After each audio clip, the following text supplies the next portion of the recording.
All right, folks, coming up on Roland Unfiltered for a Wednesday, February 27, 2019. Donald Trump's lawyer destroys the orange one and his lies at a public hearing on Capitol Hill. Trump's racism, a key subject throughout the hearing. Oh, wait until y'all see the video. All these members of Congress just jamming them up. And y'all know what's up. Why the Republicans can't handle these new sisters who are in Congress? Wait till we show y'all the video. NAACP President Derek Johnson is here to talk about how the NAACP has a new way to support them on Wall Street. We'll tell you about this initiative. Also, a black woman will be the next mayor of Chicago. It will be the second time in history an African-American is elected mayor of Chicago. We'll tell you about yesterday's vote in the Windy City. Also, we'll talk with the mother of Columbus, Ohio activist Amber Evans. It has been a month, folks, since she has been missing. Are the police looking hard enough for her? A mother reached out to us, and we're going to have her on the show. In Virginia, Lieutenant Governor Justin Fairfax got some good news this week. More people want him to stay in office rather than resign. Also, breaking news, the Washington Post is reporting that the wife of the governor of Virginia, Ralph Northam, y'all, she passed out some cotton to some black kids on a tour. What the hell is wrong with these people in Virginia? And today's crazy white woman is a Maryland state legislator. Wait till you hear her excuse for using the N-word. Lord, crazy white people. It's time to bring the funk on Roland Martin Unfiltered. Let's go. He's got it. Whatever the biz, he's on it. Whatever it is, he's got the scoop, the fact, the find. And when it breaks, he's right on time and it's rolling. Best believe he's knowing. Putting it down from sports to news to politics. With entertainment just for kicks, he's rolling. It's on go, roll, y'all. It's Roland Martin, yeah. Rolling with Roland now. He's funk, he's fresh, he's real, the best, you know he's Roland Martin now.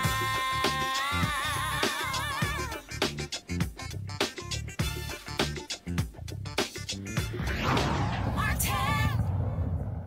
I am ashamed because I know what Mr. Trump is.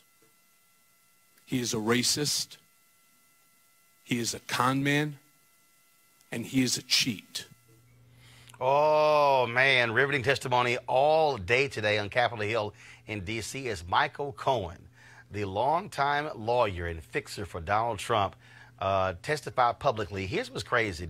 Michael Cohen is the first person who Robert Mueller has actually interviewed as a major witness who has testified publicly about Donald Trump. It took place before the House Committee on Government Oversight and Reform, led by Congressman Elijah Cummings. I mean, it was unbelievable.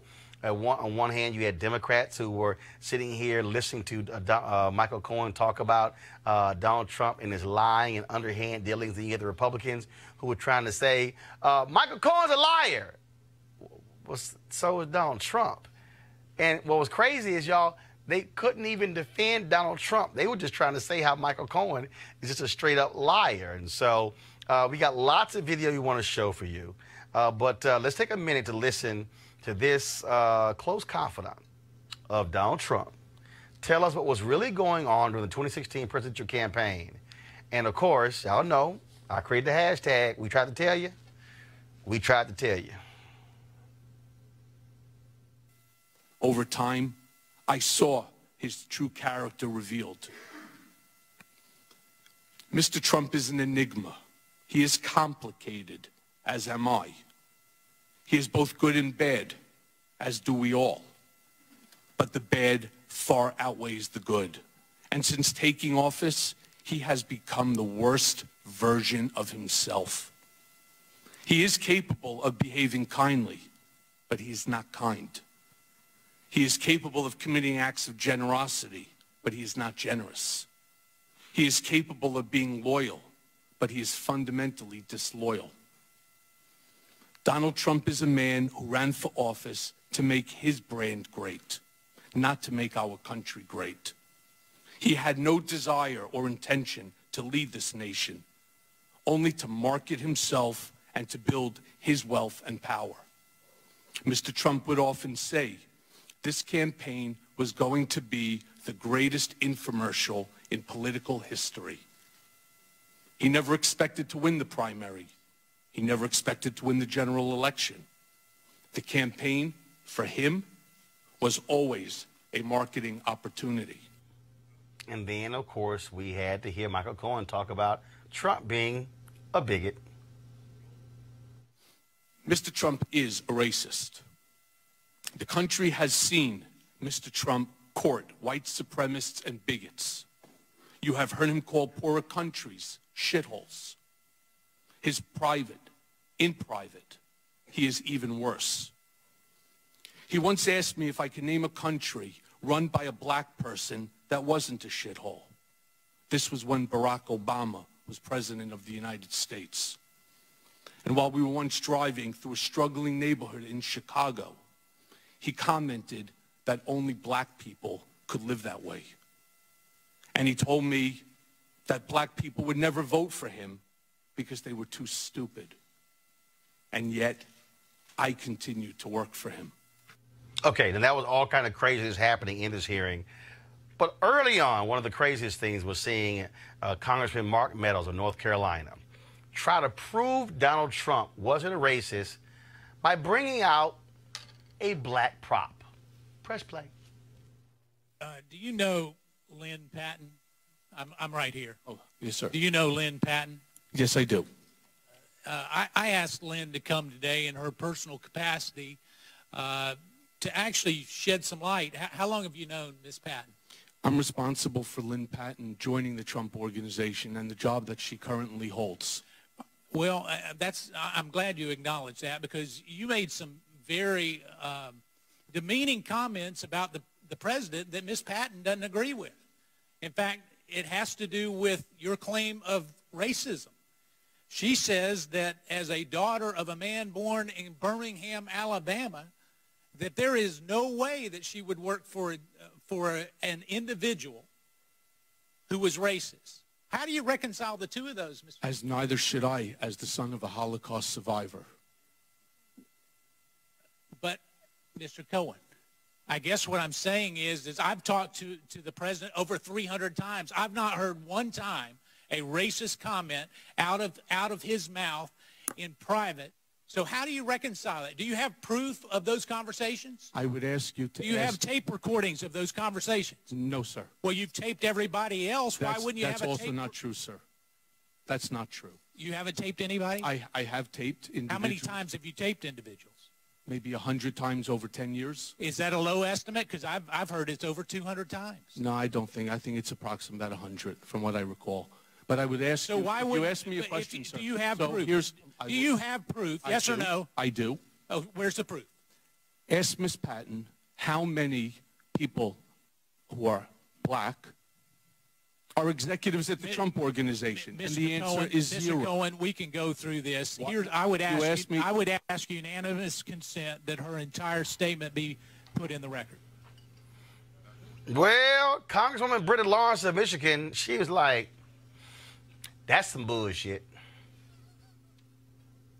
I just want to put on the record, as being a black American and having endured the public comments of racism from the sitting president, as being a black person, I can only imagine what's being said in private. And to prop up one member of our entire race of black people and say that that nullifies that is totally insulting. And in this environment of expecting a president to be inclusive and to look at his administration speaks volume. Now, Delegate Stacey Plaskett of the U.S. Virgin Islands, let's just say she had no issues letting Republicans know black folks not trying to hear this. Thank you, Mr. Chairman. I've got a lot to do as well. I've got houses and schools to help rebuild in the Virgin Islands, expansion of voting rights, educational opportunities, criminal justice reform. Thank God the Democratic majority can walk and chew gum at the same time. So we're here with you right now. Mr. Cohen, you learned well in the 10 years that you worked with Donald Trump. What was your position with the GOP in the up to 8 months ago? I was vice chair of the RNC Finance Committee. You were vice chair of the finance of the Republican National Committee, right?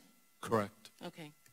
I do want to say I was a Democrat until Steve Wynn found out I was a Democrat and made me switch parties. That would be a smart thing to do. Said it wasn't right for a Democrat to be the vice chair. Good. Let's get to it. I only have a little bit of time. On behalf of the many members here who have expressed to your family, our apologies to your family. But I want to apologize for the inappropriate comments and tweets that have been made by other members of this body. And as a former prosecutor and as former counsel on House ethics, I think that at the very least there should be a referral to the Ethics Committee of witness intimidation or tampering under USC 1512 of my colleague Matt Gaetz, and it may be possibly him being referred for a criminal prosecution. So I want to put that on the Matt, your ass in trouble. The Florida bar is also investigating Matt Gaetz. He could have his law license in trouble. Nancy Pelosi, the House Speaker, she jammed him up, and he said, that's not really what I was trying to do, but I apologize. I deleted my tweet. Little late, player. Little late. Now, a new member of Congress, Ayanna Pressley, Massachusetts, she also had a couple things to ask. Roll it. Would you agree that someone could deny rental units to African Americans, lead the birther movement, refer to the diaspora as shithole countries, and refer to white supremacists as fine people, have a black friend, and still be racist? Yes. I agree.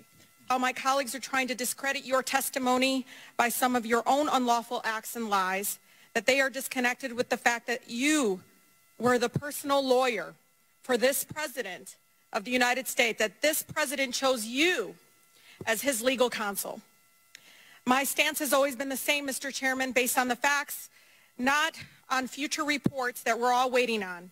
My residents back home don't need a collusion cause with a foreign government to know this president, individual one, has disregarded the law of the land, the United States Constitution.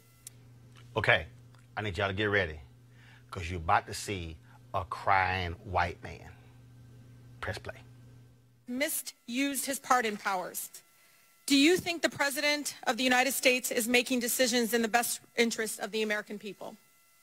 No, I don't. Especially those you said that he used horrible words about, like African Americans, Muslim Americans, and immigrants? Yes. Just to make a note, Mr. Chairman, just because someone has a person of color, a black person working for them, does not mean they aren't racist. And it is insensitive that some would even say it's the fact that someone would actually use a prop, a black woman, in this chamber, in this committee, is alone racist in itself. Donald Trump is setting Mr. Chairman, I ask that her words be taken down. Donald Trump is setting a precedent. I reclaim my time. Mr. Chairman. Trump is setting a precedent. Mr. Chairman. Oh, my God. Let it roll. Can be Mr. Chairman, the rules are clear. Cover up and hold on to business assets to break campaign finance laws and constitutional clauses. What we have here, Mr. Chairman, is criminal conduct in the pursuit of the highest public office by Mr. Cohen and individual one. I hope that the gravity of this situation hits everyone in this body and in Congress and across this country. Thank you, Mr. Chairman. I yield the rest of my time. Mr. Chairman, I ask that her words, when she's referring to an individual member of this body, be taken down and stricken from the record. I'm sure she didn't intend to do this, but if anyone knows my record as it relates, it should be you, Mr. Chairman. Chairman, I would like to... You, my black friend. Press play. Hold on. I want the words read back. No. We want to know exactly what she Excuse said me. about a colleague. Excuse me. Would you like to rephrase that statement, Ms. Tlaib? Thank you, Mr. Chairman. I can actually read it from here. just to make a note, Mr. Chairman, that just because someone has a person of color, a black person working for them, does not mean they are racist. And it is insensitive that someone would even say racist, say it is racist in itself, and to use a black woman as a prop to prove it otherwise. And I can submit this for the record. If a colleague is thinking that that's what I'm saying, I'm just saying that's what I believe to have happened. And if, as a person of color in this committee, that's how I felt at that moment, and I wanted to express that. But I am not calling the gentleman, Mr. Meadows, a racist for doing so. I'm saying that in its... But I think his ass racist. I think he like racist. Press play. Itself, it is a racist act. Well, I hope not, Mr. Chairman, because I need to be clear on this particular... Mr. Chairman... Mr. Meadows, wait a minute. I've defended you Mr. Meadows, with false accusations. Mr. Meadows, I'm the chair. I'm the HNIC. Back. Where you are. Thank you. Right. I will clear this up.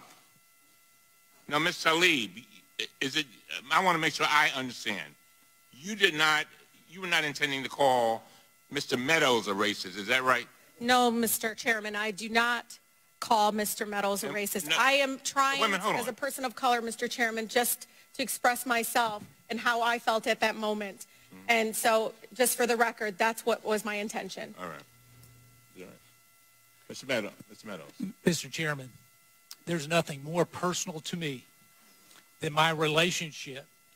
My nieces and nephews are people of color.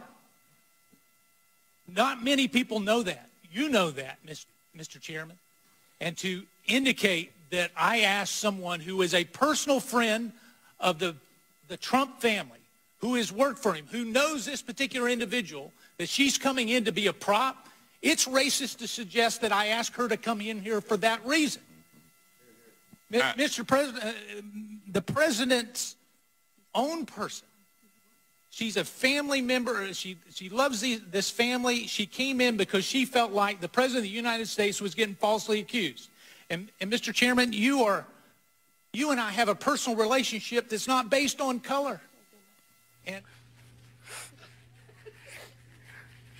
y'all press play. And to even go down this direction is wrong, Mr. Chairman. First of all, I want to thank the gentleman for what you have stated. If there's anyone who is sensitive with regard to race, it's me. Son of former sharecroppers that were basically slaves. So I get it. I listened very carefully to Ms. Talib, and I think, and I don't want to, I'm not going to put words in her mouth, but I think she said that she was not calling you a racist. And I thought that we could clarify that, because you, Mr. Meadows, you know, and of all the people on this committee, I've said it and got in trouble for it, that you're one of my best friends. I know that shocks a lot of people. Now what's this, the Green Book? This the Green Book now? This driving Mr. Meadows? Let's go to my panel. DeShondra Jefferson, principal, the Raven Group, Joe Madison, host Sirius XM Radio, Tiffany Lofton, civil and labor union organizer. I am the national director of the Youth and College Commission. Damn it, I'm not done. Oh, okay. Just checking. Can you calm your ass down? How you want me to calm down? Why don't you go ahead and say, since you already just gave your damn title, Camera number one. like I couldn't give it. Go ahead. Hi, I'm Tiffany Dina Lofton. I'm the national director for the Youth and College Division and longtime friend of Mr. Roland Martin, who's one of my mentors. All right. I was talking with you, Joe. Oh, my God. I really get a kick out of offended white people. I need a tissue. Especially when they got nieces and nephews who are people of color. You know, Malcolm X once said... Is that where you're going to start? Yeah, that's where I'm going to start. Let me start now. I love it. Okay, Malcolm X. And because folks need to understand history. They do. You know, first of all, Malcolm X once said, whenever a white person hears something that they don't want or don't like, first thing they do is go out and find some Negro to come in and counter what has been said. Kind of cosign. Yeah, right. And so that's exactly what he he did, I really felt sorry for the young lady who allowed herself to be used. You mean Lynn Patton? Lynn Patton as a prop.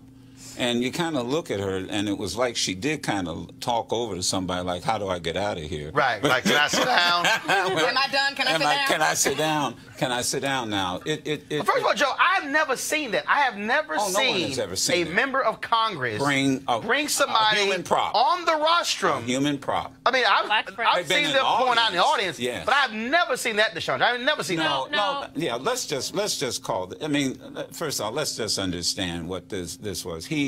It's the same as saying I have black friends. Black folk have worked for white folk who they've known have races and have attitudes. Look, black folks work for slave owners. I mean, this is not new. I mean, we've always had jobs where we've been treated raise their kids in the worst way. That's absolutely right. This was pitiful. I mean, quite honestly, and I know you're getting there, and I'll just close out. All this was an attempt to kill the messenger. They didn't address any issue that dealt with Donald Trump. Donald Trump has a pattern of racism that goes back to putting C's on apartment applications. Deshandra, and he just has a long record. Here's what stood out to me most. They're trying to take out a dude by saying you a liar, but he was the one defending a liar. Exactly. And not one time could they sit there and actually defend Donald Trump, because they know they can't defend a liar. Well, no, they can't defend him, and that was the entire point of his line of questioning, is to deflect from himself and to deflect from the liar president that we have up there. And honestly, I was offended. All of us were offended by Lynn Patton being trotted up, held up as a prop. But the thing is, honestly, Roland, I don't think she was offended or embarrassed. Oh, she's not. She's not. Oh, no. Lynn Patton is cool with it. She's been, that's her thing as, hey, look, remember, Lynn Patton was a party planner. Yes. Who all of a sudden now is a high-ranking executive in HUD. And then it was a trip. So she's moved into New York public housing for like a week to highlight the inequities in the public housing. But then she sent notice that, well, I got to leave because I got official business in D.C. That was it? Yeah, no. That was your official business? To come there and look like a lawn jockey? Stay next to Mark Meadows? Tiffany, that was a joke. That was a joke. Let me say two things as a precursor. One, I will forever watch hearing meetings from now on with you. That's one. One. Two, I think that it is a shameful day in American politics and history and in democracy, really, when we have to sit here and watch white people and black people in Congress debate whether or not one of them is racist, and then point the finger at Cohen and say that he's a racist, and then point the finger at Donald Trump and say he's a racist. I heard a lot of the testimony today during a meeting I was in. They called Donald Trump a racist, a bigot, a con man, et cetera, et cetera, et cetera. But to my community and my people, we already knew this. Hashtag we tried to tell you. We tried to tell you before the campaign trail, during the campaign trail, and then after he was elected. So this was a mockery of an attempt to talk about the moral values and positions of Donald Trump, y'all's president, and instead of us getting to the root of the cause, which was focusing on Donald Trump paid this man $35,000 in a check as hush money.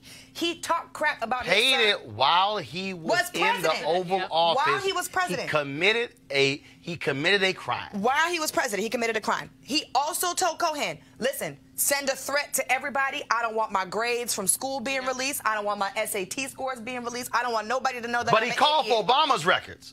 I'm just saying. And birth certificate, and the list goes on. That's what bullies do. That's what bullies do. That's also what bigots do. That's also what con men do. That's also what racist people do. But the thing here is, and this is what was truly laughable to me. And when Representative Plaskett said, yeah, we can walk and chew gum at the same time. That was funny. That was hilarious. And the fact that they refuse to deal with the reality that you have an undeniable liar who is in the Oval Office, who has committed crimes, who said, oh, no, I turned over my business to my sons. But here you got the man's lawyer saying, no, he's still writing Trump Organization checks in the White House. He laid out a series of things by saying, I can't get into that because it's actually under investigation. And the Republicans know they cannot defend it. And so we do know Michael Cohen lied, but he's also, I thought, was hilarious. I've covered trials. I've watched trials. How many times have y'all seen a mobster testify against another mobster? And you can say, you a killer. Yes, I am.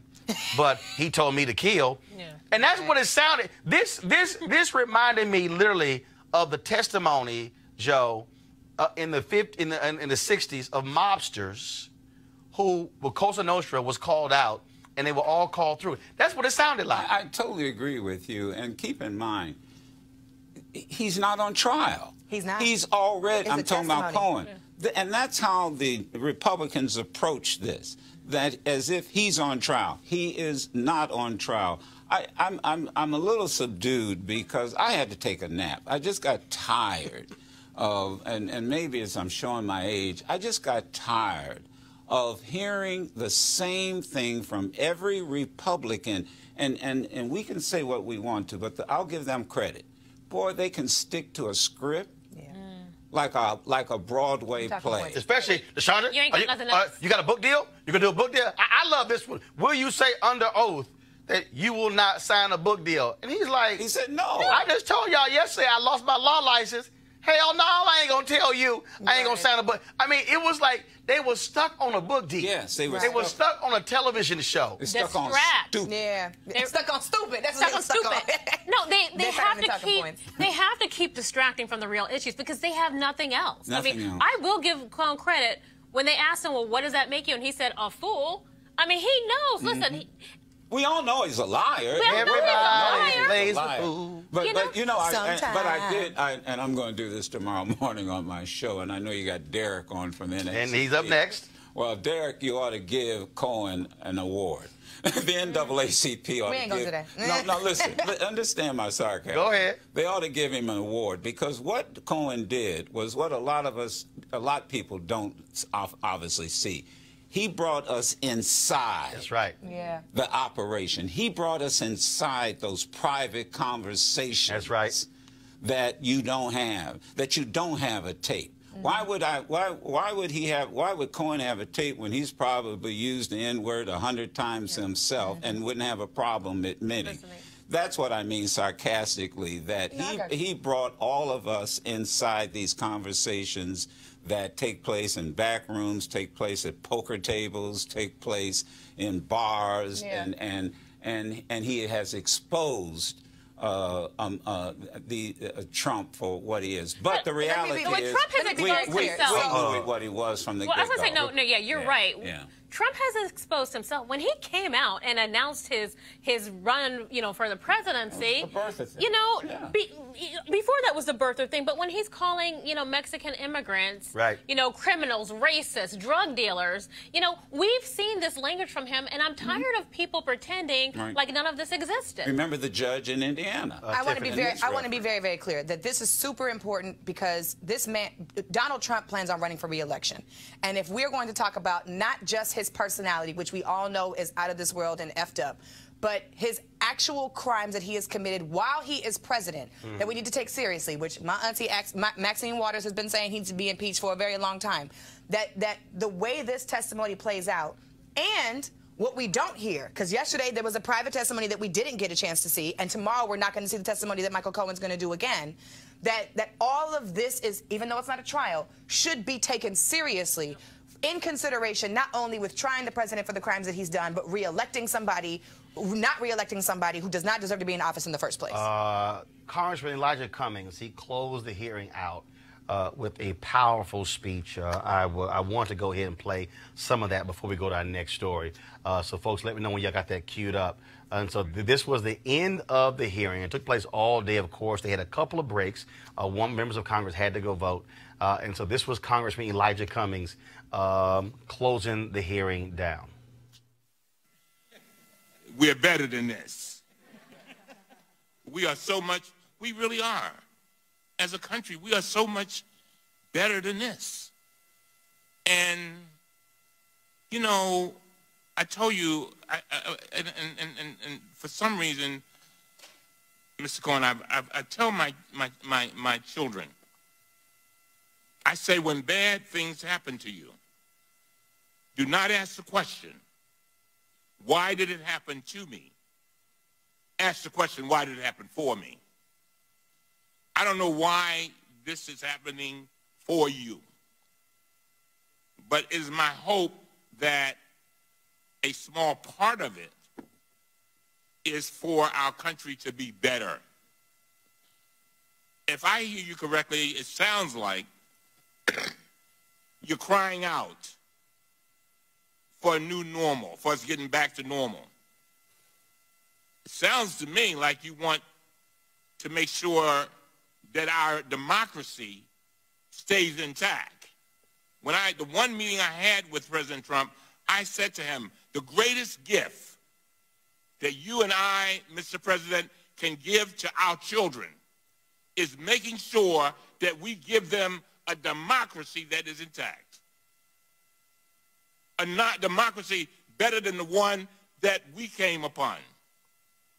And I'm hoping that the things you said today will help us begin to get back there. You know, I mean, come on now. I mean, when you got, according to the Washington Post, our president has made at least 8,718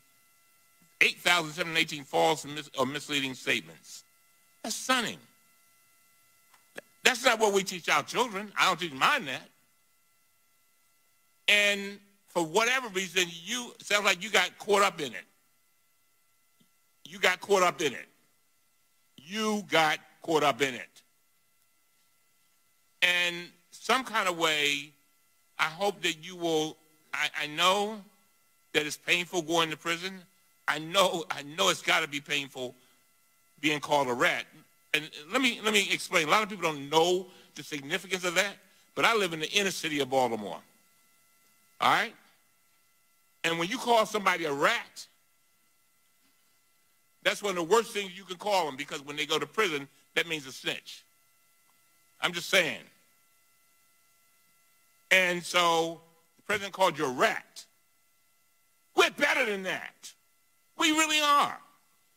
And I'm hoping that all of us can get back to this democracy that we want and that we should be passing on to our children so that they can do better than what we did.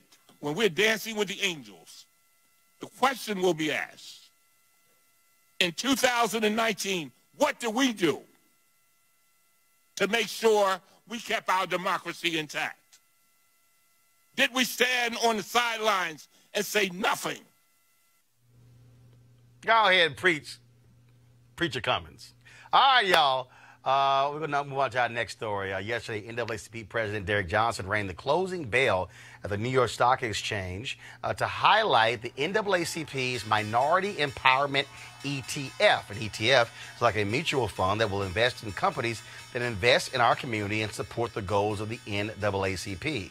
This is a way to support social justice and maybe make some money at the same time. It's the first time in the 110-year history that the NAACP has participated in the opening or closing of the New York Stock Exchange. Joining us right now is Derek Johnson to talk about this ETF. Derek, glad to have you. Where did this originate from to create this ETF, and how long have y'all been working on this? Roland, first of all, thank you for having me on the show with one of my idols, Joe Madison, who for many years served on the board and on staff. And then my new boss, Tiffany Lofton, who tried to tell me what to do, even though I think she is the youth director. She tell all of us what to do. That's right. Yeah. Right. So, you know, the concept of an electronic trading fund is born out of the legacy of the NAACP. There was a time where we had a fair share agreement program, and then we started doing industry reports. We've had other iterations of how to hold corporations accountable as it relates to our value systems and diversity. I'm sorry? No, go ahead. I heard somebody talking. And so ETFs have been a growing part of investment strategies, particularly for pension funds that are adopting socially responsible lending. For the NAACP, we've already had an industry report, and we've seen this instrument as an opportunity for us to create a market-driven imperative for companies to have diversity. This is getting pension funds who have adopted social responsible investment principles, providing them with the index. And the ETF is an index on diversity. Do you have African Americans on your board? Do you have African Americans in your C-suite? What is your procurement chain? And all of those things come together. And our partner, Morningstar, through analytic firms called Synalytics, they measure companies' performance based on the companies filing their SEC forms. It is a strategy to hold corporations accountable for diversity, knowing that corporations have one responsibility legally, and that's to maximize profit for shareholders. And until we deal with impacting the profits, then we will always be in this perpetual treadmill of companies do bad, we jump in, they do good for a while until they go back and do bad again. So with this ETF, Derek, how can a person watching, how can someone on the panel, is it something they can invest in? So how does that work for the consumer? It's a mutual fund for the most part. Got it. It's a mutual fund where people can invest in. It drives a conversation around corporate diversity. The NAACP, we are given the value proposition of what the criteria should be in terms of diversity, and then our partner, Morningstar and Impact Strategies, they manage and then they rate the funds, and what the investment that come in there, NAACP generate revenue as we hold companies accountable. Okay. So we're not beholden to the companies, we are beholden to a value system of diversity. All right, then. Well, we certainly appreciate it. Where can folks go learn more about this NAACP ETF? You can look up online Impact Strategies, Impact Shares, NAACP ETF, and information come up there. You can look them up on New York Stock Exchange. The fund is publicly traded on the stock exchange. We were pleased that we had the first individual to put the $1 billion into the fund, and we're going to grow it over time. All right. Derek Johnson, CEO NAACP, we certainly appreciate it. Thanks a lot. Thank you. All right, folks, let's talk about history being made in Chicago. On April 2nd, when the runoff is held for mayor of Chicago, a black woman will be elected mayor of that city. It will be the second time in history an African-American is elected mayor. In 1983, Congressman Harold Washington was elected mayor. He was reelected in 1987, but just a couple of weeks after that reelection, he died of a heart attack while at his desk in a meeting. Eugene Sawyer was chosen to fill out the remainder of his term. But yesterday's runoff, where no candidate got 50 plus 1% of the vote, it will come down to these two black women. And first off, you have Lori Lightfoot, of course, a longtime federal prosecutor. She got 17.5% of the vote. And Cook County Board President Toni Preckwinkle, she got 16% of the vote. Here's how the Chicago Tribune described the two. The results set up a showdown between two self-styled progressives. Preckwinkle, chair of the Cook County Democratic Party and a former longtime alderman who rose from Hyde Park's bastion of liberal politics, versus Lightfoot, a first-time candidate who has railed against Chicago's history of machine politics and vowed to usher in a new era of reform at City Hall. Now, Bill Daley, the son of one Chicago mayor and the brother of another, he finished in third place. Folks, there were some 14 candidates who ran for mayor. Willie Wilson, African-American businessman, got 10.5%. Amara Enya, an activist and community organizer who was supported by the likes of Chance the Rapper and Kanye West, she got 8%. LaShawn Ford, a former state legislator and current real estate investor, he got 1%. Neil Sales Griffin, an educator, got 0.3% of the vote in that particular race. Now, in the case of Lightfoot, she calls herself a triple triple threat, that she is a black woman, that first of all, she's a woman, that she's black, and she's a lesbian. She has been a nasty race between her and Preckwinkle. I want to go to our panel here. These two do not like each other. At one point, some said that Preckwinkle tried to offer Lightfoot a high-ranking job in the county to get her to drop out. Lightfoot blasted that. This is going to be a lot of heat over the next 30-plus days in Chicago because, again, this is for the control of the city and the people who don't understand Chicago. The strong mayor. Yep. The mayor of Chicago controls the city budget, the housing budget, controls the schools, controls the transportation budget. That's a whole lot of power invested in one person. The airport. Same thing, all of that. I mean, and governor of a state. And that's why it's hard to run against an incumbent, because if you got a contract with the city of Chicago, you can't support somebody running against the mayor because you will get cut off. Well, I think this also speaks to the fact that I do hope this doesn't get down to a campaign of personalities, of insulting one another, because what you just described is everything that is at stake. And that's what I'm really afraid of, and the media may drive that. But the last thing you need are two black women that are on each other's case over personal issues when you know we all have serious issues in Chicago. It's got to be based on issues. The other issue that you have here is that Chicago is such a unique city. In that it still is one of the most racist cities in America in terms of how voting takes place. Yeah. African Americans have 6 of the top 10 voting wards. And the fact that you have 2 black candidates who are in the top 2 positions is shocking. The reason you need 50+1% is because of Harold Washington. When he ran in '83, he ran against incumbent Jane Byrne and then Cook County State's Attorney Richard Daley. Well, because he won the most votes in the primary, he went on to the general election. Now, Chicago's a Democratic city. White folks were so angry with a black mayor that he barely beat Bernard Upton. I mean, Upton was running ads basically saying, vote for me before it's too late. And they blocked, and so what they did, they changed the rules.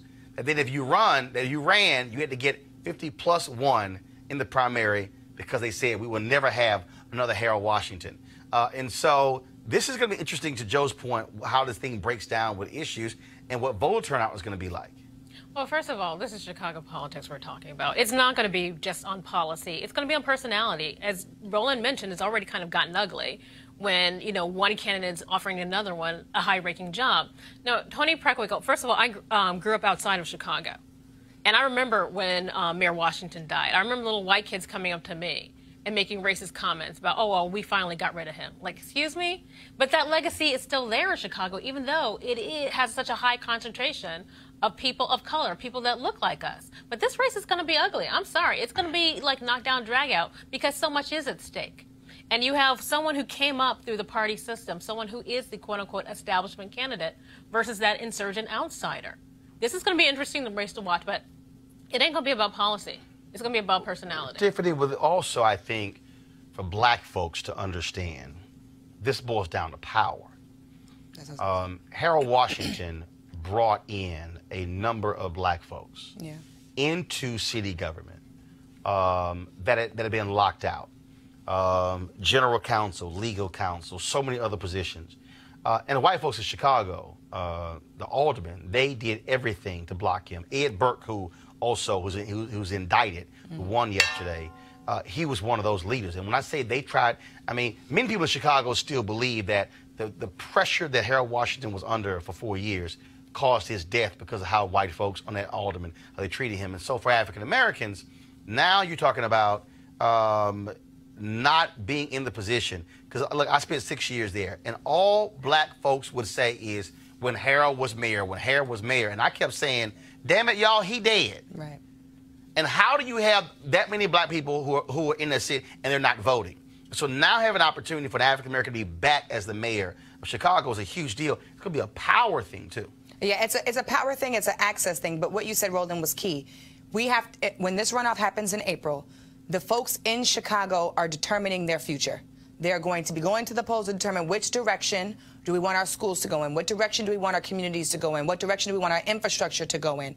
And in a race like this for mayor, and you have all the other races that are happening across the country, it's going to be really important to determine where the power lies, who's going to be in charge, and who's setting the agenda and priorities for that community. They must take it seriously. I'm not from Chicago. I'm from L.A. But I think it's really important that the constituencies, the members, the city, and the community of Chicago actually do take in priority what the issues are going to be, what the policies are going to be, and what the track record has been, not Joe personality. Preckwinkle raised $4 million. Lightfoot raised a little over $700,000, but she ran an insurgent campaign as a federal prosecutor and a crusader.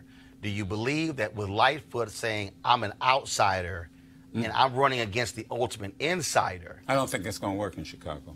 I go back to, I was living in Detroit at the time. Cohen Young had the same issue. I lived in Detroit when Cohen Young was mayor. Same issue, and you're absolutely right. When these African-American mayors came into power, the one thing they did was to, and I always use this word, integrate. And integration is not the mixing of colors. It's the sharing of power, resources, and responsibility, because what is segregated is power. Right. And what the mayor, what Mayor Harold Washington did was he integrated, as you know, Roland, and others that live there, he integrated the power. You've got black folk right now who owe Harold Washington the fact that they are living pretty good. Same thing happened in Detroit. Same thing happened here with Marion Barry in Washington, D.C. I remember almost losing my first job as the political director of SEIU, because I went on weekends and worked for Harold Washington. Folk around the country came in and doing nothing but passing out. And I had a president of SEIU who told me that I could not go on weekends and work for Harold Washington because the unions were backing his opponent. These were Europeans, second, third generation Europeans, and they were not going to turn the power over to an African American. And I told him, well, look, I'm a black man. He said, well, no, you're labor. I said, excuse me, on my birth certificate, it does not say labor. It says black man. And almost lost my job as the political director. So here's what I'm ending with. It has to be about policy. It has to. And I'm going to tell you, watch the labor unions. Oh, here's the deal. Watch the labor unions. SEIU, Chicago Teachers Union, they backed Preckwinkle in the general. Excuse me, in the primary. The other issue is Lightfoot did not raise a lot of money. She's going to have to raise money real quickly, and so you'll see who's going to be endorsing, whether she can raise the money. But I still say, as somebody who is running as a crusader, you've dealt with Rahm Emanuel in Daley. You dealt with Laquan McDonald Tate. You dealt with police abuse as well. This is where being an outsider works, and being the fact that she's a federal prosecutor. But everybody out there, do not underestimate the Chicago machine. That's right. Even when it comes, if a black person is leading it, because they're the ones who, under the Chicago machine, the Cook County Democratic Party, the last thing they want is a reformer as the mayor of the city, because that messes with this. So we'll be paying attention. The runoff is going to be April 2nd, and we're going to be trying to get both of them on Roland Martin Unfiltered to answer a few questions. Folks, let's now go to Columbus, Ohio, where community organizer Amber Evans has been missing for nearly a month. Her car was found, but very few details have emerged since then. Evans was an outspoken critic of the Columbus Police Department, and many believe that they're just not trying hard enough to find her. A couple of days ago, I got an email from Amber's mother, Tanya Fisher. We, of course, have been covering this case. I've had numerous people asking me to cover this case. I sent text messages to members of Congress as well, asking them to pay attention about this case as well. And so I'm glad that Tanya sent me that email. Tanya, welcome to Roland Martin Unfiltered. Hey, good morning. So first, the last time you talked to and saw your daughter?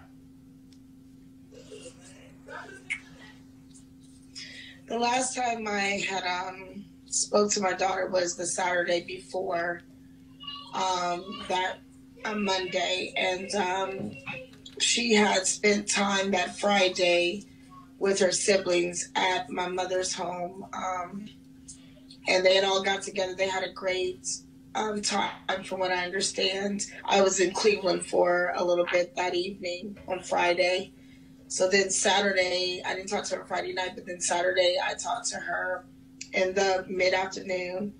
And we had a real good conversation.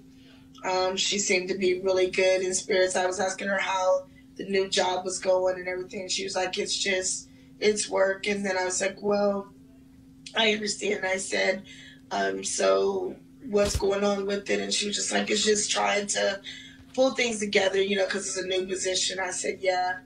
And then I said, well, you're getting ready to turn, 29 coming up. And I said, so, I always have this running joke with my other kids and with all the kids really that, I have 6 kids. So I'm going to graduate 6 times. I'm going to go to college 6 times, all those things. So I said, Amber, I said, what are we going to do in our 30, 40 life, And I said, what would you want to do that would make you really happy? And if you didn't have to think about anything else, what would you do that you could just let go of and just be happy? And she said she would want to go back to Paris, where she spent some time. I think it was like 7.5 months there. Altogether 14 months in Paris teaching English to the kids over there. So what I'm trying to understand, I've been reading these stories. So she drives her car to a particular area that she liked to often go to, and is it this Scioto River? And what did they discover her car door open, or did they discover, was her purse there? Was her belongings there? And for police, they just say she's just gone. Yeah, so I was the one that discovered her car based off of what her boyfriend Mark told me, and just shocked. So so I understand her and her boyfriend had an argument. Well, I don't think it was quite an argument. I just think at this point in time, I think Amber was just kind of tired of, being in this relationship and was trying to look for a future life, like what it means to be an executive director of a organization that deals mainly with the Black community. And Amber was kind of like the modern day Angela Davis. She had been like the trips and things, around to North Carolina, to the plantations, to the, cotton fields and things. And so she was just getting more and more in tune with her African American side. So correct me. So did the boyfriend call you, and then did you then say, let me try to go out and find her, and then that's why you discovered the car? Well, I had received a text. All of us had received a text, just a 2-word, which is kind of strange because Amber is a writer. So, usually if she's going to write you something, it's going to be a long paragraph, a long page, or a book, just to say whatever she was feeling. So that kind of caught me off guard. And then when I got the text, I just kind of responded back to her, like, what are you talking? Like, what do you mean?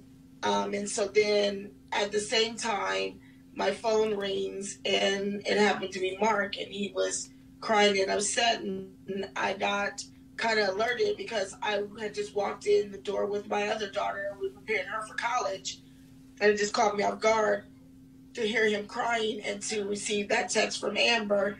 So I just kind of got my stuff back on. I was running back to the car. What were the 2 words? And so at this point, he told me where she was, and so that. And according to the story, she sent a text that said, "I love you and I'm sorry." Right. Exactly. So that was again. That was that text came Monday night. It came in at 8:07 p.m. Yeah. And do you believe that the Columbus Police Department is doing all they can? I'm reading one story. They're saying that the conditions of the Scioto River have been too difficult for them to actually search for her body.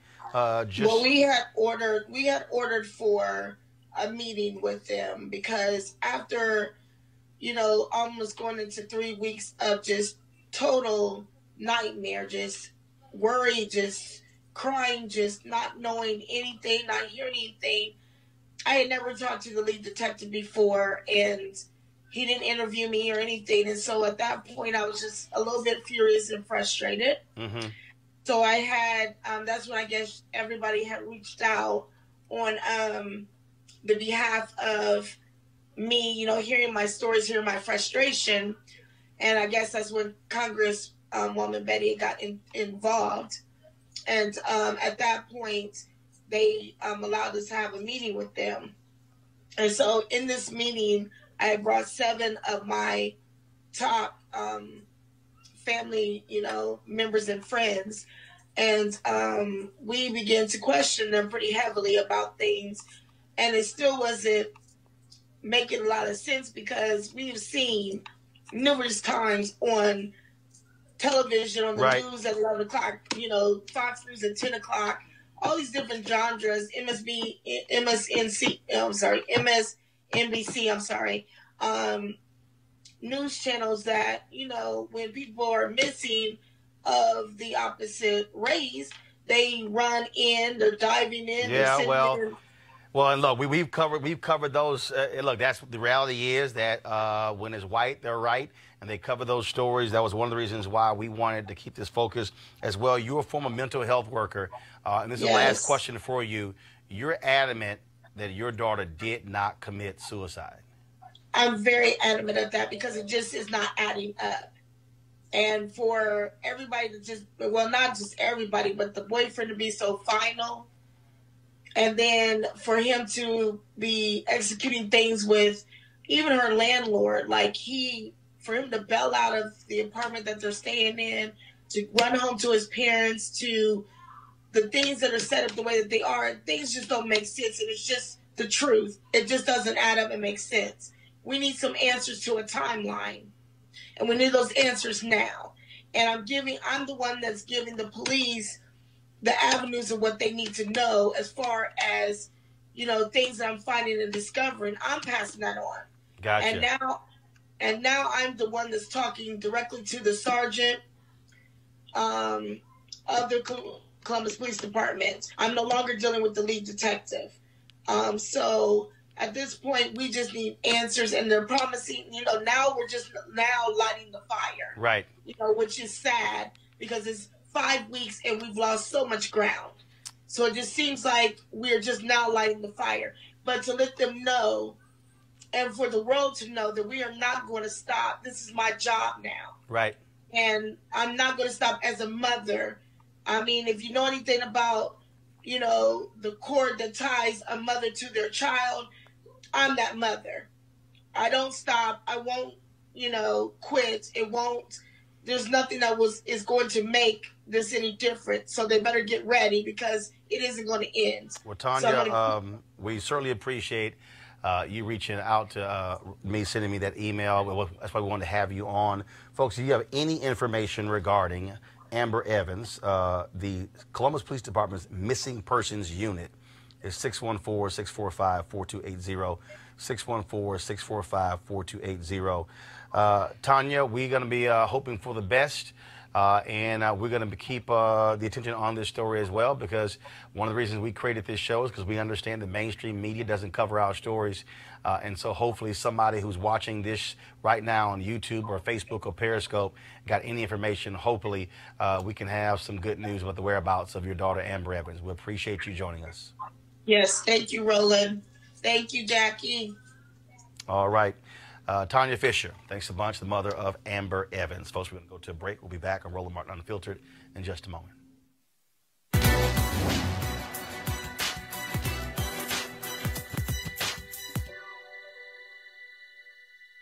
If they take my life, it won't stop the revolution. Poet Nika Giovanni.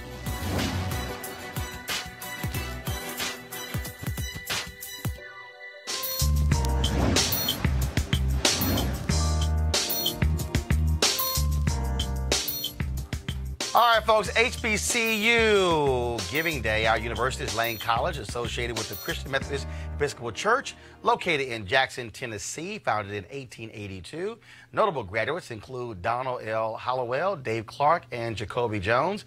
And also, I did their commencement there, so I appreciate getting a honorary degree from Lane College. If you want to support them, go to lanecollege.edu, lanecollege.edu. All right, folks, calling all HBCU alumni, students, and leaders. Enter the Ford Motor Company HBCU Mobility Challenge and win $25,000 for your school. Building on their long-term support of HBCUs, Ford is looking to improve mobility in HBCU communities through innovative solutions. The winning program will receive a grant of up to $25,000 to implement their proposal. The deadline to apply is March 31st, 2019. Go to FGB.Life for more information and to apply. Remember, Ford goes further in our communities. All right, folks, Republicans love talking about voter fraud, but why are they so quiet about what they did in North Carolina's 9th Congressional District? Well, check this out. McCrae Dowless, the man accused of running an absentee ballot scheme on behalf of the Republican candidate Mark Harris, has been arrested and charged with a series of felonies primarily related to his handling of absentee ballots in the 2016 general election and 2018 primary. The charges were brought by Wake County District Attorney Lauren Freeman. Oh, so interesting, Deshandra, that all of a sudden they go, what? Election fraud? That's the real fraud. You know, Republicans have been running around and trying to pretend that in-person absentee voting is a problem when we know it's rare. You know, someone's more likely to go to the check cashing place and pretend to be Deshandra Jefferson than to go to my polling place in Prince William County, Virginia, and cast a ballot in, you know, my name. Voter participation in this country is already so low. But Republicans, you know, if you can't win, cheat. And that's what they've been trying to do. Joe, what's stunning here is you have Mark Harris, who lied on the stand, got busted by his own son. Now he's sick and he can't run. No, his ass needs to be indicted. Well, imagine if the decision had gone the other way. He would have been standing in Washington, D.C. next to Pelosi right now, not saying, well, I can't do this, Nancy. I'm sick. And so this is so, I mean, you know, I know you're unfiltered, and so am I on my show. But go ahead. I don't have a cussing jar. Hold on. Ain't no cussing jar here, Joe. What he's laughing on, I have a swear jar, so every time I say a curse, I put $1 in, but I do donate that money. Gotcha. But you can cuss here, they ain't going to cost you. But it is ridiculous, man. I mean, and you're right. You said it all. You said it best. And Republicans, that's how they win. They have to cheat in these, especially in these districts where you know it's borderline. Voter ID is go ahead. I was gonna say real quickly, voter ID is a new literacy tax. Okay, that's a new poll tax. I was gonna say not only do they have to cheat, they have to lie about the cheating. So they're trying to convince and tell folks, hey, there's some make-up stories of people cheating, so that they can create new policies and laws to continue to disenfranchise people of color from actually accessing the polls and getting to the polls in the first place. This last election, there were hella problems with absentee voting, and now they're continuing to push those policies back. All right, folks, let's talk about Virginia. Lieutenant Governor Justin Fairfax got some good news. Some polling's out this week. For the first time in 3 weeks since allegations of sexual misconduct surfaced, more Virginians want him to remain in office than resign. According to a Roland College poll yesterday, 40% say Fairfax should remain, 31% say he should resign, 29% had no opinion. You still have Republicans there, Tiffany, who want there to be hearings to impeach him. He keeps saying, hey, I want a law enforcement investigation. I'm still baffled that the Suffolk County District Attorney in Boston has said, if Professor Vanessa Tyson files a complaint, I will investigate. Her lawyers announced she's going to meet with the DA. That was been almost a couple of weeks now, but they haven't said they're going to actually file. I'm still just trying to understand how you're open to speaking at an impeachment hearing, but you won't file a criminal complaint with the DA, who has the authority to investigate. Right, which then has the authority to investigate and then make a decision and go to trial about it. So it's really, really fishy. I'm not trying to, I don't really understand why that's happening, and we won't find out until later, I'm sure. But the polls speak power to what's going on and what they want to see. Deshandra, we'll go to you. Again, this is the issue I have. Look, I believe if a woman says, I was sexually assaulted, I want a full investigation. A DA is saying, I am ready to investigate, but you got to file a complaint. And she's not doing it. It hasn't happened. No. And you know what? Now I live in Virginia, okay? Now let me pull out the Virginia ties. I'm a member of the DPVA Central Committee. What is that? Central Committee, we're like the voting DPVA, member. what is that? Oh, Democratic Party of Virginia. Go ahead. There you go. I got to say this. My kid and I, we were out campaigning for Northam. We were out campaigning for Harris. We were out campaigning for Justin Fairfax. Okay, so we were out there. This for me is personal. These are people that I've gone out there for, that I've campaigned for, that I want to see in office. And I take a lot of black folks, we take this personally because we're feeling that we're being attacked. Let's talk about Northam. If you want to have a real conversation, let's keep the focus on that, him being in blackface and then the next day denying he was even in that photo. Joe. Well, I tread lightly with this only because in my household, the women and the young girls are watching this very carefully, and they're watching their dad and their grandfather. I'm like you. I think whenever an accusation is made, you better take it seriously. But I am also on your side that if this is real, and you've got a prosecutor in Massachusetts that says there is no statute of limitation, and that's the main concern, then you really should want to get to the bottom of it. You really should want an investigation. And because what the Republicans are trying to do here, really, they're not that concerned about these two African-American women. No, they want to cut their head off the entire Democratic leadership. That's exactly right. But I got to stay with Virginia. Go to go to my iPad. This is from the Washington Post. Virginia First Lady under fire for handing cotton to African-American students on mansion tour. The lead says a Virginia state employee has complained that her 8th grade daughter was upset during a tour of the historic governor's residence when First Lady Pam Northam handed raw cotton to her and another African-American child and asked them to imagine being enslaved and having to pick the crop. White people don't get to try to train black people on how to be enslaved or to think about the history during Black History Month. What is going on? Amanda Seals in her stand-up comedy said the caucasity. And when I saw this, I said, the caucasity of this woman to pass cotton to children, shout out to the 8th graders who actually stood up and said something about this in the first place, it is baffling to me, and white people are wrong. You are not allowed to do blackface. You can't pass cotton to kids. You can't say that you aren't a racist when you are a racist, and you can't parade and use black women as props. This whole month has been crazy. DeShandra, Northam's office and one other parent of a child who was present said the First Lady did not single out the African-American students and simply handed out the cotton to a group. Look at your face. You don't even believe this, Roland.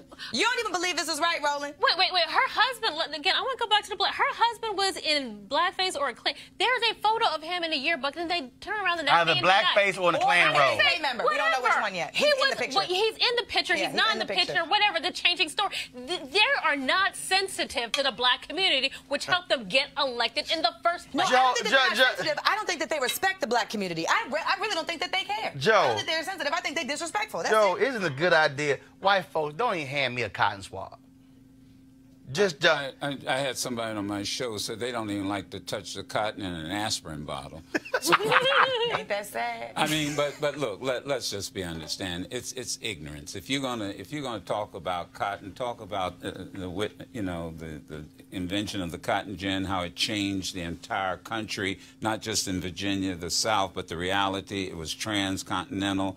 It in fact took banks made money off of it. Right. Teach the young people the history. Teach them teach young people the history of King Cotton and how even King Cotton was part of the March West with Native Americans that they stripped their land. I want someone to teach the Northams about white fragility. Hey, I almost got $1 in this swear jar. Go ahead, Joe. No, screw the Northams. You guys keep worrying about them. Screw them.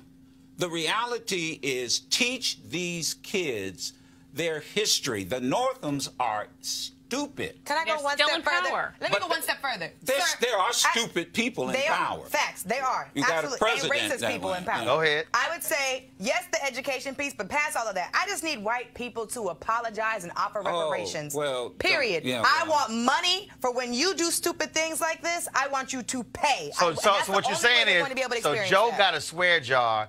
You want a crazy white jar. I want a crazy white jar. Okay, when so white this, people so do this, something crazy, so this, give black people money. So this gonna work for this next story, y'all. This is my last one before we gotta go.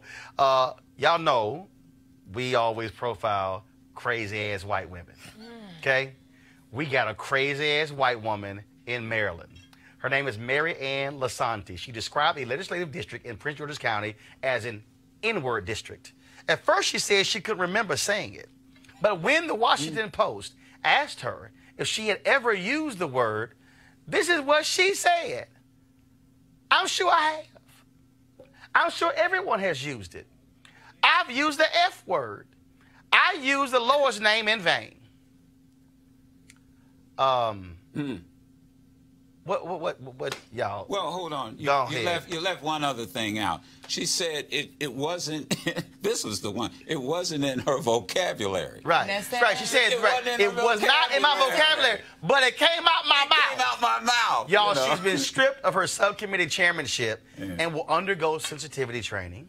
She's apologized, but today key Maryland elected officials, including the Black Legislative Caucus, Governor Larry Hogan, a Republican, and Prince George's County Executive Angela Alsbrook, a Democrat, have called on her to resign. And also the Maryland State Conference of the NAACP has also called for her to resign. We need the ultimate black clapback. When you do something stupid, racist, ignorant like this, step out of your position, resign, and then also pay us some money. I thought we had this, but y'all go ahead and play it. I forgot they were supposed to tell me we had this. Hit play. No charcoal grills are allowed. I'm white. I got you, bro. Illegally selling water without a permit on my property. Whoa! Hey! Give me your ID. You don't live here. I'm uncomfortable. Y'all have got to remember to put that in the doggone script. Crazy ass white. Yeah, crazy ass white You people. need to add the Houston woman who got mad at the couple. It's so many crazy ass white women. We can't add. You need a series. Otherwise, the video gonna be about 15 minutes long. Longer than that.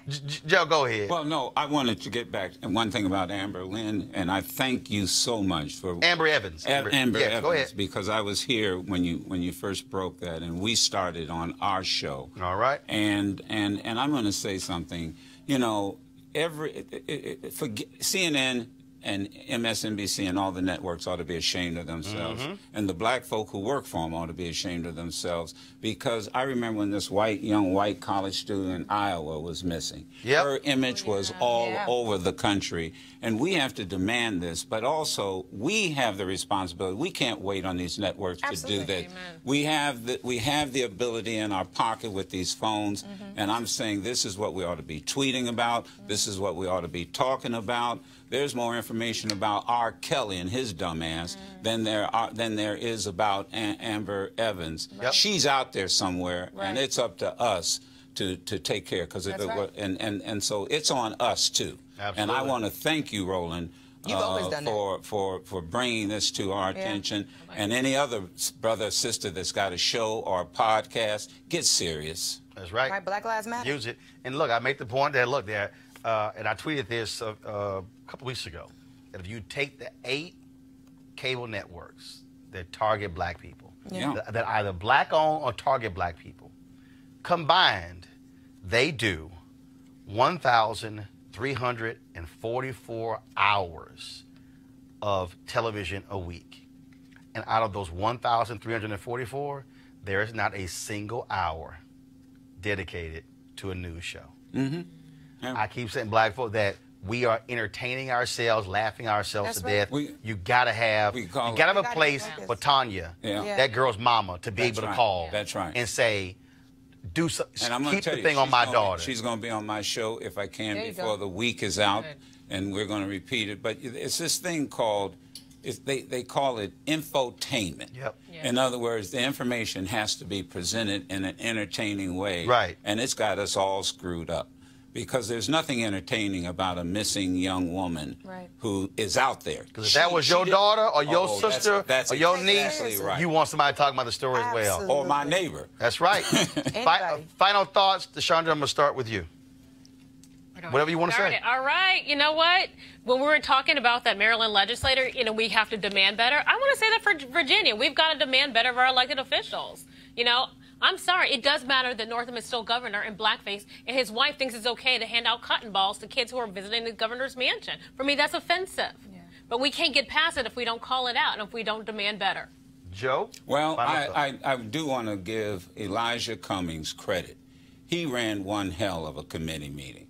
Now, and he's been waiting 6-8 years to be in that position. And what I love more than anything else is when he turned to his fellow congressman, Jim Jordan, and not the Jim Jordan, the other one, Mark Meadows, and said, "I'm the chairman. Yeah.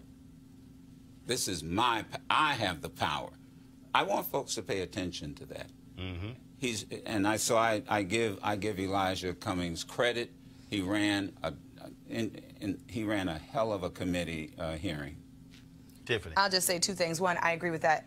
One is it always matters who we elect, and this is why. We saw it today in all these stories. That's right. It matters who you choose in elections. We saw the mayor race in Chicago. We got elections coming up for gubernatorial races in Louisiana, Kentucky, and in Mississippi. This year, DA races, local races.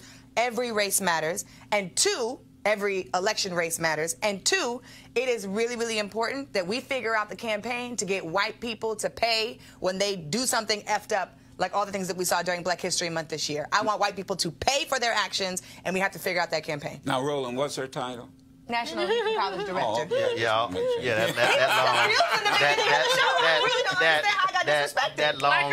That long two-sided business card. Put some respect on my name. Because it take about 20 minutes to go through all your titles. All right, y'all. So here's my final comments. You heard me talk about what we have here. Here's the reality. I just want y'all to understand. I know it's a whole bunch of other people out there. You know, they pull up their laptop and they talk on YouTube. But here's the reality. This is the only news show that's a digital show targeting black people. And you got to understand this, and I'm just keep saying it. We got to fund our freedom. That black mama, CNN has not called her. That's right. MSNBC has not called Tanya. Fox News has not called her. ABC, CBS, NBC. So when are we going to put our money where our mouth is and support shows that matter? Now, I'm going to just be honest with y'all. When TV One ended my show, there were people, they still hit me up. Man, we would love for you to go back to CNN, love for you to go back to MSNBC, but let me help y'all out. If I had a show on one of those networks and that sister emailed me, I would have to ask somebody else, can we put her on the show? And somebody else would say, we think that there are other stories that are more important. Y'all, I'm a grown-ass man. I'm 50. I run 3 black newspapers, a black website, news editor for a black magazine. I'm not interested in asking somebody white, can I? I'm just being straight up. I'm not. I'm not interested in basically asking pretty much white men who run media, can I please go report on black people? I'm just not. And so it's a personal sacrifice saying we're going to launch this show and do all the stuff that we're doing. But I tell you what, I put this show up against anything else out there where all they doing is talking about Trump and his latest damn tweet all day. The reality is we need your support to actually make this happen. Because I'll be honest, if you don't support it, this show goes away. I appreciate Ford Cares being one of our partners. I appreciate Dherbs. I appreciate Bishop T.D. Jakes and his Pastors and Leadership Conference. But the reality is your dollars also make this thing go. And so I want you to go to RolandMartinUnfiltered.com. You can do a monthly give, a yearly give. You know, our goal is to get 20,000 of our fans to give an average of $50 each. Joe has already given his $100 to make this thing happen. This is about us controlling our own destiny. So I want you to go to RolandMartinUnfiltered.com. Right now, I'm looking. It's 1,148 of you watching on YouTube as we speak. If I go over here to Periscope, and see, I'm gonna go ahead and call y'all out. If all the folks on YouTube watching gave, you literally will double the number of people who've actually given thus far. If I go to Periscope right now, there are more than about 100 folks who are watching on Periscope. We had about 600 earlier on Facebook. The point I'm making is this here. I'm tired of asking somebody else to tell our story. We must control our narrative. And so go to RolandMartinUnfiltered.com. Tomorrow on the show, folks, we're going to talk about the amount of money, $23 billion more, that has gone to white schools versus black schools. It's not like we didn't know that. We'll talk about the impact and what that has on our children. So we'll see you guys tomorrow right here on Roland Martin Unfiltered. Holla!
You want to support Roland Martin Unfiltered?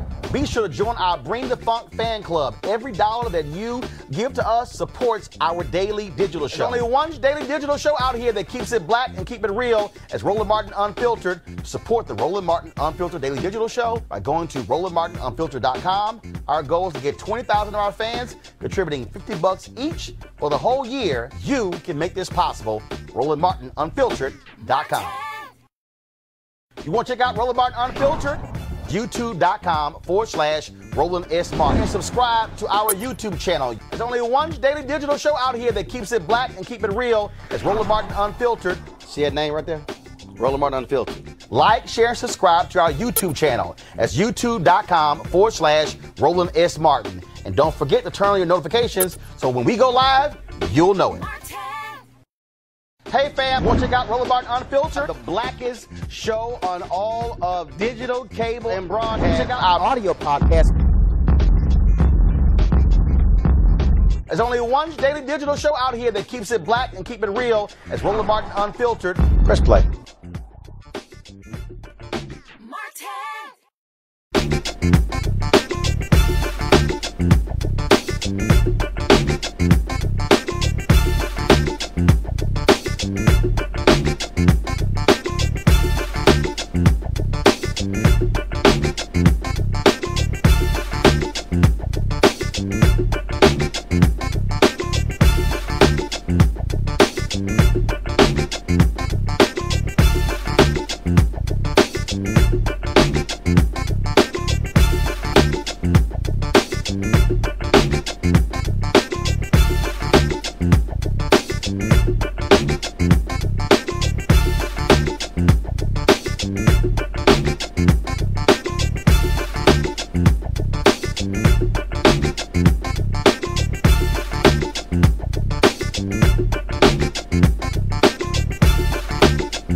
All right, folks, coming up on Roland Martin Unfiltered for Wednesday, February 27, 2019. Donald Trump's lawyer destroys the orange one and his lies at a public hearing on Capitol Hill.